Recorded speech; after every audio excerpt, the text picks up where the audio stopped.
नमस्कार. ठाण्याच्या राजकीय, सामाजिक आणि सांस्कृतिक घडामोडींचं वर्तमान चित्र दाखवणाऱ्या ठाणे वर्तमानमध्ये मी नितीन बोरसे आपलं पुन्हा एकदा हार्दिक स्वागत करतो. सादर करीत आहोत आजच्या ठळक बातम्या. 19 फेब्रुवारी रोजी ठाणे नामदेवपत येथे शिवजयंतीचा सण साजरा झाला. विविध जाती धर्मांचे नागरिक, अधिकारी आणि वेगवेगळ्या पक्षाचे लोक शिवजयंती उत्सवात सहभागी झाले. शिवजयंती उत्साहाने साजरा झाला. छत्रपती शिवाजी महाराज जयंती साजरी करत असताना अनेक उपक्रम राबवण्यात आले. त्यात मुख्य उपक्रम म्हणजे मोफत नेत्र तपासणी आणि गोरगरिबांना अन्नदान वाटप करण्यात आलं. संभाजी ब्रिगेड आणि शाहू फेडरेशन कार्यकर्ता आणि पदाधिकारी यावेळी उपस्थित होते. जय जिजाऊ, जय शिवराय, जय शंभूराज. त्याचप्रमाणे आज आम्ही नौपाडा येथे यावेळेस उपस्थित होते. प्रथम म्हणजे पहिल्या वेळेस आम्ही शाहू फेडरेशनचे पदाधिकारी यावेळेस उपस्थित होते. शिवश्री चंद्रशेखर पवार तसंच शिवश्री शाहू फेडरेशनचे अध्यक्ष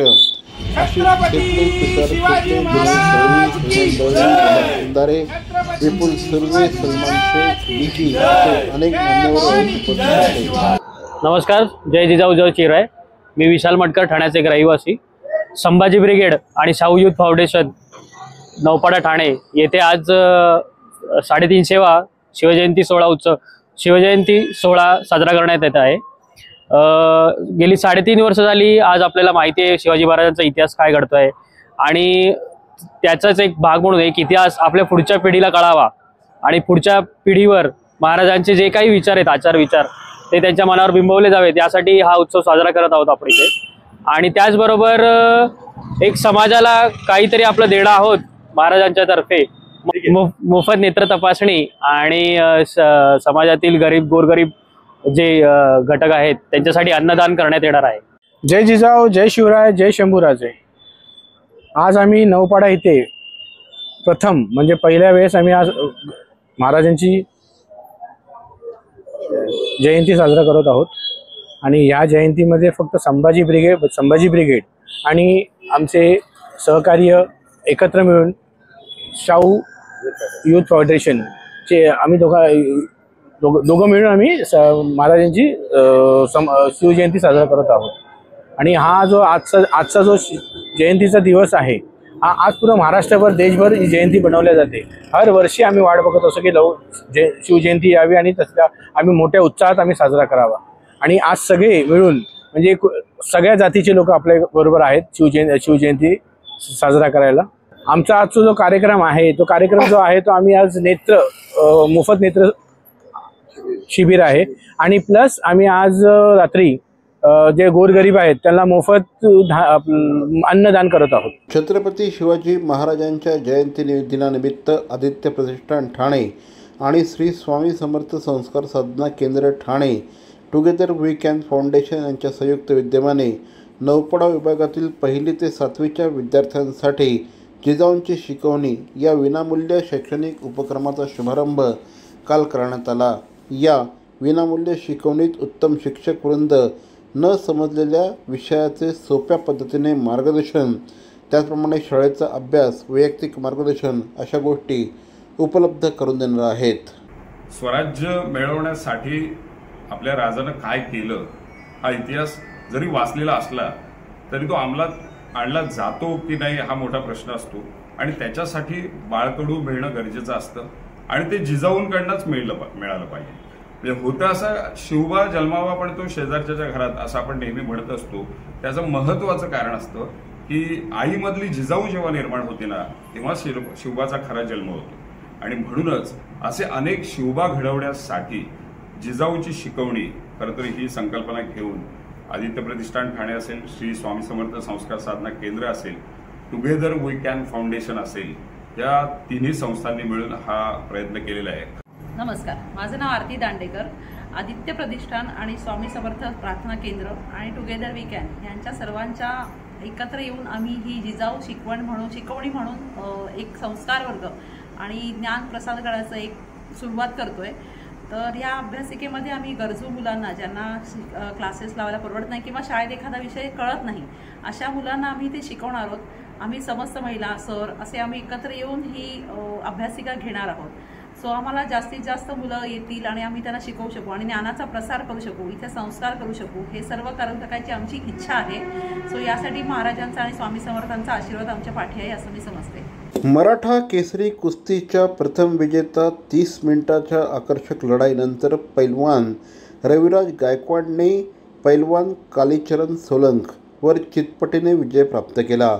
यंदाचा मराठा क्रांती मोर्चा शिवजयंती महोत्सव 2025मध्ये मराठा केसरी पदाचा मान त्यांनी पटकावला. द्वितीय क्रमांकाची कुस्ती धीरज पवार आणि सकपाळ सोनटक्के यांच्यामध्ये झाली. मात्र धीरज पवार यांच्या खांद्याला दुखापत झाल्याने पंचांनी ही कुस्ती बरोबरीत सोडवली. 3 नंबरची कुस्ती प्रशांत शिंदे आणि रवी सांडू यांच्यामध्ये झाली. अत्यंत आकर्षक आणि चुरशीच्या लढतीमध्ये ही कुस्ती शेवटी पंचांनी बरोबरीमध्ये सोडवली. मराठा केसरी महिला गटामध्ये प्रथम विजेता हरियाणाची सोनिका हुड्डा ठरली असून तिने वेदिका पवार विरुद्ध चितपटीने आकर्षक विजय मिळवला. या कुस्तीचं खास आकर्षण ठरलेला देवा थापा यांची कुस्ती मनोरंजन आणि आकर्षक ठरली. प्रेक्षकांनी या कुस्तीला प्रचंड मोठ्या प्रमाणात डोक्यावर घेतलं होतं. शमशेर विरुद्ध लढाई झालेल्या या कुस्तीत देवा थापाने विजय प्राप्त केला. श्री रमेश आमरे यांच्या पुढाकाराने या कार्यक्रमाचं आयोजन करण्यात आलं होतं.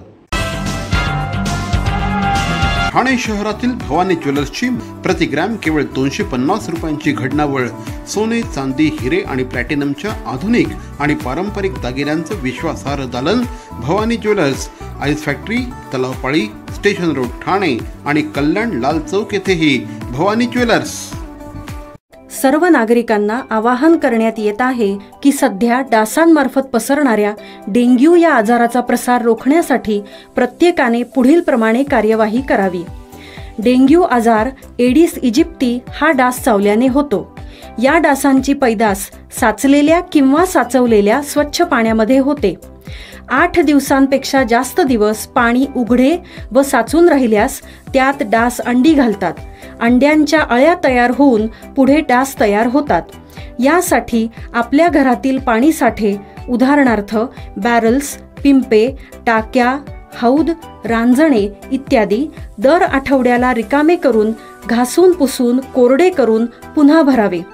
1 दिवस कोरडा दिवस म्हणून पाळावा. पाणी साठ्यांना घट्ट झाकणे बसवावीत किंवा जुनी साडी, चादर, धोतर यांनी बांधून झाकून ठेवावीत, म्हणजे डास त्यात जाऊन अंडी घालणार नाहीत. घराच्या गच्चीवर, आजूबाजूला, अंगणात कोठेही पाणी साचू देऊ नये. भंगार सामान उघड्यावर टाकू नये. उदाहरणार्थ टायर्स, प्लास्टिक सामान, कुंड्या, टाकाऊ वस्तू इत्यादी. अशा सामानात पावसाचे पाणी साठून त्यात डेंग्यूच्या डासांची पैदास होते. घरातील कूलर्स, फ्रीजच्या पाठीमागील ट्रे हे देखील वेळोवेळी कोरडे करावेत. लक्षात ठेवा, नुसत्या फवारणीने डास घनता कमी होत नाही, तर त्यासाठी डास पैदास ठिकाणे नष्ट करणे ही आपल्या सर्वांची जबाबदारी आहे. कोणताही ताप अंगावर न काढता जवळच्या शासकीय रुग्णालयात मोफत औषधोपचार घ्या. अशा प्रकारे नागरिकांनी सहकार्य केल्यास डेंग्यूचा प्रसार रोखणे सहज शक्य आहे. CP Goenka International School, nurturing talent at young age for scholastics, sports and performing arts in global perspective. Proud to have world toppers and country toppers in 10th standard Cambridge examinations. Ranked the best emerging school by the Times of India for personality over percentage. CP Goenka is the intelligent choice. Thane शहरातील भवानी ज्वेलर्सची प्रति gram केवळ 250 रुपयांची घडणावळ सोने, चांदी, हिरे आणि प्लॅटिनमच्या आधुनिक आणि पारंपरिक दागिन्यांचं विश्वासार्ह दालन Bhavani jewellers, ice factory, Talao Pali, station road, Thane आणि कल्याण लाल चौक येथेही भवानी ज्वेलर्स.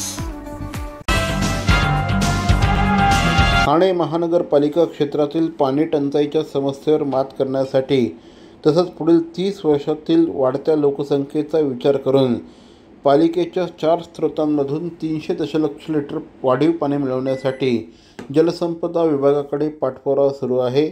यानुसार पालघर जिल्ह्यातील सूर्या, देहरजे धरणांमधून प्रत्येकी 100 दशलक्ष लिटर तर मीरा भाईंदर शहराला सूर्या धरणातून पाणी उपलब्ध होतात.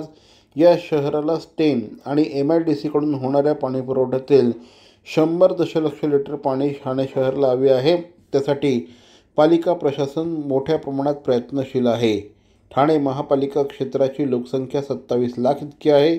शहरासाठी दर दिवशी 616 दशलक्ष लिटर पाण्याचा कोटा मंजूर आहे. प्रत्यक्षात शहराला 585 दशलक्ष लिटर इतका पाणी पुरवठा होतो. यामध्ये महापालिकेच्या स्वतःच्या पाणी पुरवठा योजनेतनं 250 दशलक्ष लिटर, महाराष्ट्र औद्योगिक विकास महामंडळाकडनं 135 तर स्टेम प्राधिकरणाकडनं 115 दशलक्ष लिटर पाणी तसंच मुंबई महापालिकेकडनं 85 दशलक्ष लिटर इतका पाणी पुरवठा करण्यात येतो. राज्यातील पोलीस दलासाठी सर्वात मोठी स्पर्धा असलेल्या महाराष्ट्र पोलीस क्रीडा स्पर्धा 12 वर्षांनंतर पुन्हा एकदा ठाणे शहरात आयोजित केल्या जाणार आहेत.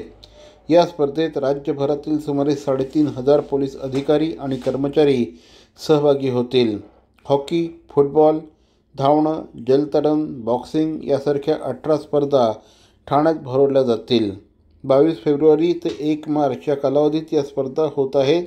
या स्पर्धांचा उद्घाटन समारंभ 27 फेब्रुवारीला मुख्यमंत्री देवेंद्र फडणवीस आणि उपमुख्यमंत्री एकनाथ शिंदे यांच्या हस्ते होणार आहे. राज्यातील असंख्य पोलीस या संपूर्ण स्पर्धांमध्ये सहभागी होतील. तर मंडळी, या होत्या आजच्या ठळक बातम्या. आजचा एपिसोड आपल्याला कसा वाटला आम्हाला जरूर कळवा. आमचा पत्ता आहे Dadoji Konde stadium, shop number 16, Khatan road, Thane पश्चिम. दूरध्वनी क्रमांक 9820939420. तर मग पुन्हा भेटू उद्या याच वेळी याच ठिकाणी ठाणे वर्तमानमध्ये. तोपर्यंत धन्यवाद. जय हिंद, जय महाराष्ट्र.